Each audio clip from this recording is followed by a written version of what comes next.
What are you glad isn't cool anymore? I'm 63. I'm 8 years into my gaff stage. I see very few people now. There's only 2 couples we're still friendly with and they live in other states. We don't go out socially and never go to any gatherings other than the mandatory family events. Remember when being grounded sucked when we were younger? Now it's my preferred state. Imagine life with next to no drama from others. Or having to listen and tolerate some idiots. See, boss? Bullshit. I say next to no drama solely because of mandatory family gatherings which are dreadful. I was a child back then, and I couldn't wait until I was finally old enough to have a perm and douse my hair with hairspray every morning, like my older sister. She had her own sink in her bedroom, and she had some stuff there I loved, most of all the perfume bottle with the squeezing ball and, of course, the hairspray. I shared a room with her for 1.5 years, and when she had afternoon classes, I sometimes used the opportunity to smell the perfume. Once, I also tried the hairspray, and I was disappointed that when I sprayed that stuff on my hair, it didn't look shinier at all. But the hissing sound and the smell, those 2 things I associated with sophistication and being an adult. Fast forward a few decades, and we found a tape. A home video my maternal grandfather had made with a borrowed camera. The home movie was fascinating. Everybody still so young, and those clothes. All females seemed to be wearing sweaters that were 2 sizes too large, and while many of them had perms, but one of my aunts had a perm that was so frizzy I couldn't trust my eyes.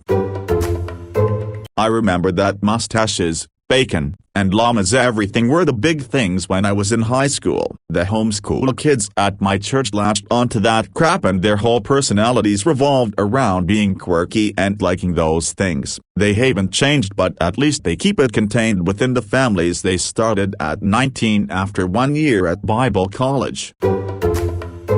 I actually learned the definition of the word fad from the mustache trend. I was probably 9 or 10, at the Justice checkout with my family. I picked up a mustache rubber bracelet, and my brother said, "Doc, I can't stand this fad." Asked what it meant, he explained. I replied with "Mustaches are forever. I will always love mustaches." He rolled his eyes and said something to the effect of "Yeah, okay. Get back to me in a few years on that." I'm 20 now and that interaction is laser etched on the inside of my skull.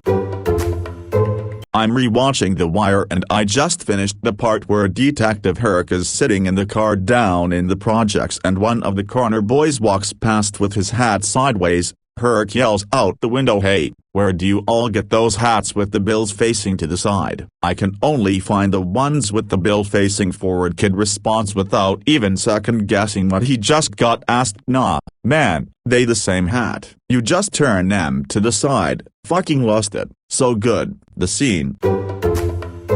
These signs will be regarded and sold ironically as kitsch in decades to come, because they fill the same market niche as what we consider kitsch now used to fill. Designs targeted at consumers who used to be poor, and are just on their way to middle class, who finally have a bit of disposable income for the first time in their lives, but their aesthetic taste hasn't caught up yet, and might never. Love spell from Victoria's Secret. Like seriously, I hate it now. Growing up, the girls that went to school with me would bathe themselves in it, especially during things like prom, winter formals, and any other events the school had. I got made fun of because I would wear other smells like cucumber, melon and sweet pea. Yes, I realize sweet pea smells like old lady. However, anything else was better than smelling a sea of fucking love spell. It also got me brownie points with the teachers. The older ones liked the smell and the younger ones shared my opinion on it. One day after gym, I was changing clothes, had just put deodorant on, and was about to spray a little cucumber melon on. One of the girls that regularly picked on me decided that today was the day. She caught me off guard and sprayed love spell directly into my face while screaming, "There, now you won't smell like old lady ass," and laughing. All the other girls was laughing too until they realized I was coughing and was having trouble breathing. She had literally sprayed it down my mouth and nose. One of the girls panicked and went and got the teacher. The teacher took me to the office and called my parents. By the time my parents got to the school, I was fine, but they decided to send me home anyways. The next day letters was sent home to other parents letting them know that Love Spell was banned from school because it was triggering kids with asthma. I don't have asthma, but I guess the teachers seen the incident as the perfect time to finally get rid of the smell once and for all. Dude, amen. When I was in school it was cool to not do anything. Man, that was a hard rut to drag myself out of in college. Fortunately, I chose a co-op internship program which helped set up my career, but I regret not joining many clubs, activities because doing things was considered uncool. I think 21 Jump Street laid it out perfectly. The older kids were so confused about the newer high school kids actually giving a shit. Too accurate. Honestly, I'll take all of these back if I never have to see another influencer again. Sure. Back in the day you had your Paris Hiltons and your Kim Kardashians, but they were easily ignored and only took up a niche portion of culture. Now, influencers have basically dominated every aspect of pop culture. Game culture is so dominated by streaming and YouTubers that meeting someone who likes video games means something completely different from, say, 2007 or so.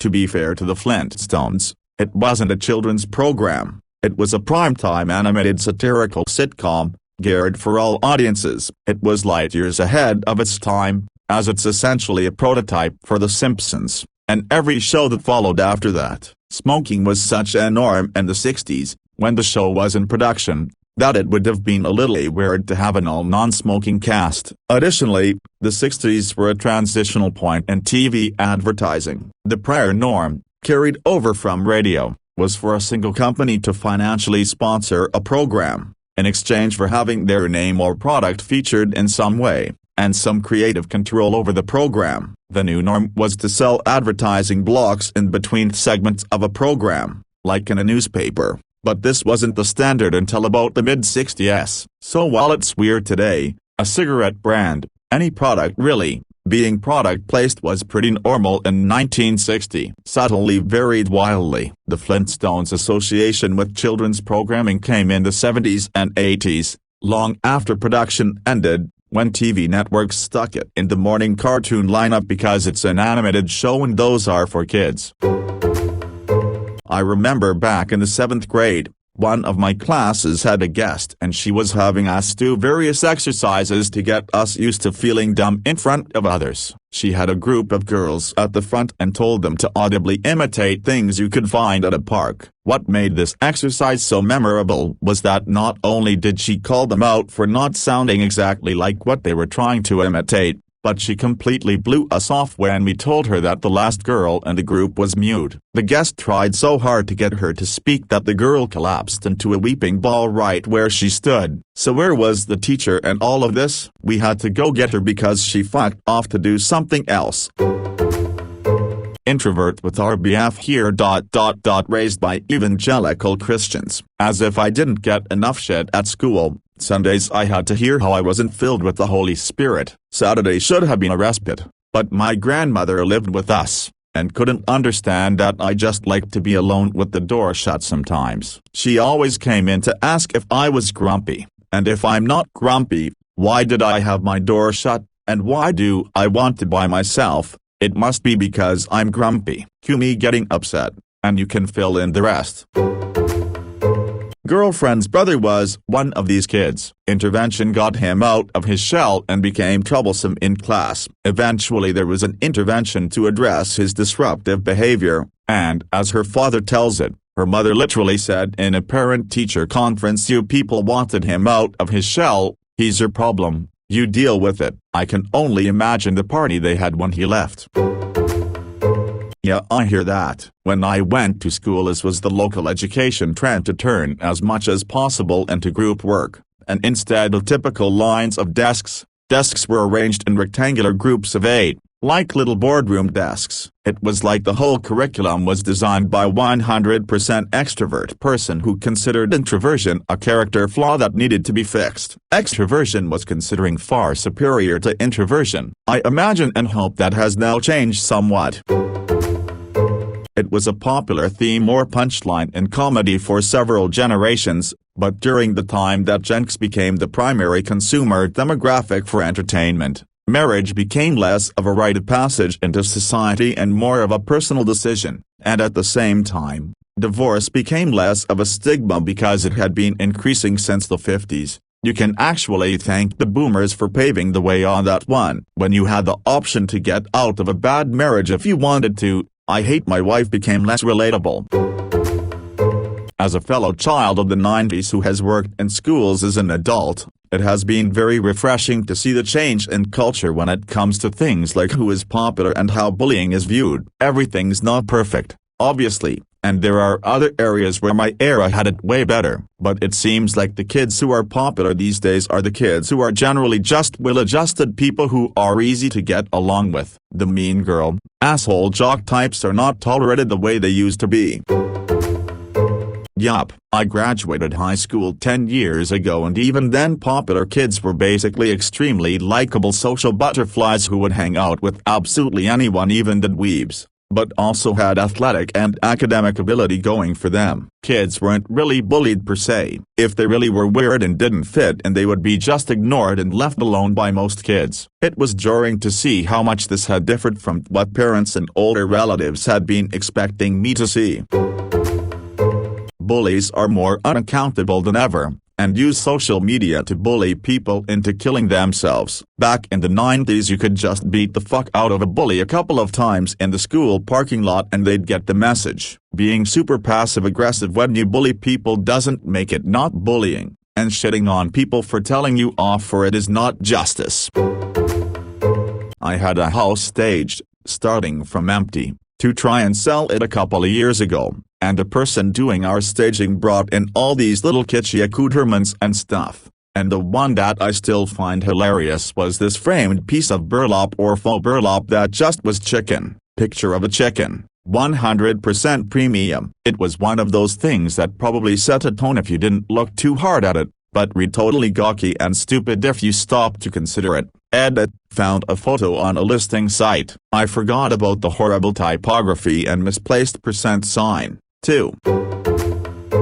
In the early 2000s, I worked at a sandwich place across the street from a music venue. When ICP, or anyone from their label, Associated Acts, played, it was the absolute worst nights. Their fans were by far the rudest. They intentionally left messes, and they would do shit for their own amusement. I still don't care for them all these years later. They're sheep in wolf's clothing with terrible taste in music. In Los Angeles in the early 90s they were exclusively post-surf boots until a couple of the cheerleaders at my high school started wearing them after practice. By the time I graduated in '97, I'm pretty sure every girl in the school had a pair, but they still weren't used for just walking around town. I never did understand how they became a fashion statement. Voice teacher here. If you don't like your vocal fry, you can definitely work on using it less. An exercise to try: get a straw and blow bubbles into a glass of water, about half full. Practice blowing the bubbles so that they reach the rim of the glass, but not so much that they spill over the edge. Do this for about a minute. Feel free to take breaths whenever you need them. Once you've got the hang of it, try humming a song while blowing the bubbles. I know this sounds really silly, but go with me lol. I'd go for something easy to remember and around a minute long. Your country's national anthem is probably a good choice. Remember to take breaths, and if you get lightheaded, take a break. The bubbles should stay right around the rim of the glass. Either get to the song's natural stopping point or do the exercise for around a minute. At that point, it should be a lot easier to speak without fry. If it works for you, you can practice this exercise as often as you want. I'd also recommend finding a speech therapist or even a voice teacher if singing is something you enjoy. Both will be able to help you with breath support and other technical stuff. I ran hard with a Juggalo crowd from 98-12. We stayed overnight in front of concert venues, had tons of weed-fueled parties, and lots of picnics in the park. We were a bunch of young degenerates pissed off at the world. I never got in trouble. I only painted my face for 2 shows, but I dressed the part the whole time. My lifestyle was the main source of tension between my father and I. I'm thankful I took off my Hachiman charm before he died so he could see that I was ready to move on from the lifestyle. That being said, I have been to 2 shows in the past decade and didn't regret either. I'm still in Facebook touch with many of my hammies, a cringy term I still use for that group of friends. ICP announced they will start a farewell tour next year and my wife knows I'm going to a show on that tour. I've probably seen them in concert 50 times so a farewell tour is a must. I'm proud of my juggalo years. I'm proud to still identify as a juggalo. I'm damn proud to have never gotten caught up in anything permanent as a result of my time as a clown. With all that being said, October is coming up, the season of the pumpkin. Best believe there's going to be some spooky music in my earbuds. A lot of people really miss the point of that. The idea was the person you nominated was supposed to donate money to charity or pour a bucket of ice water over their head as a forfeit. So many people just didn't get it and thought it was just pouring water over themselves. A lot took it way too far as well, but unfortunately, something that was a good idea and supposed to raise money for charities, just fell flat and became a really annoying trend. One which, like you, I am so glad ended. Side note, the neck nomination thing where people drank was also supposed to be a way of raising money. Not that I think anyone got the point of that, but Patrick Stewart did an neck nomination which everyone said was crap. Fact is they didn't get it. He didn't down a stupid amount of booze or anything. He actually donated money to charity and people slated him for it. Idiots. Anyway, sorry to hijack you post like this. Just the whole ice bucket challenge fad and neck nomination challenge fads just really missed the point and it used to bug me so much. I would say hating school but it's still prevalent. People don't get bullied as directly for liking school or being nerds, at least from what I've seen, but unfortunately plenty of kids still hate education and knowledge. This might be controversial to those that do hate education, but what they don't know is that their problem isn't with learning something new. It's about how they're learning and what they're learning. I've seen plenty of stoners who absolutely despise school just sit and watch documentary after documentary and can name the complete chemical composition of like 25 different drugs. But too many people think it's cool to hate school. Newsflash, it's not. Instead hate your school board. The heroin chic/white model bodies and the lack of diverse casts in films. Media. It's nice to see a variety of sizes represented in media and ads, from skinny to plush. Also, it seems like there is a lot more diversity in ads and in Hollywood. I remember being really sad when my mixed brother would try to change his hair to blend in with our very white community. Now there are dudes who look like him playing superheroes in movies and in the ads. I wish he'd had more of that when we were little. I'm not like other girls' trend. I understand that in our society women get shit on regardless, but I don't think we should be bringing each other down in order to seem more appealing. Being one of the boys doesn't make you better than every other girl on the planet. Do you actually not like feminine things or have you been conditioned to hate those things? I promise you the people who make fun of these things you enjoy are not worth sticking around. Cringe culture is dead. Like what you like, just don't be an elitist dick about it. Over-sexualizing everything. I would argue while it can still be somewhat common at times, it ain't rampantly disgusting while the masses believed it to be cool. Remember Girls Gone Wild commercials? Or teenage Disney stars being not so subtly sexualized? Emma Watson being sexualized before 18? It was all commonplace and cool. Pink was a brand known for selling sexy stuff to teenage girls and advertising for it, and that was cool. We all accepted it. Now it feels like it's finally on its way out. Smoking. At least I don't think it's as cool as it was when I was a kid. I started smoking when I was about 11, and it was a pretty common thing back then. It was really no effort to buy cigarettes. We knew where we could easily get them. We would meet on recess or after school to smoke together. I've noticed that kids nowadays are much more into healthy lifestyle, and I've even seen once or twice kids covering their faces and shaming smokers in public. But maybe on the other hand I'm not seeing kids smoking cause they're hiding like I used to at their age.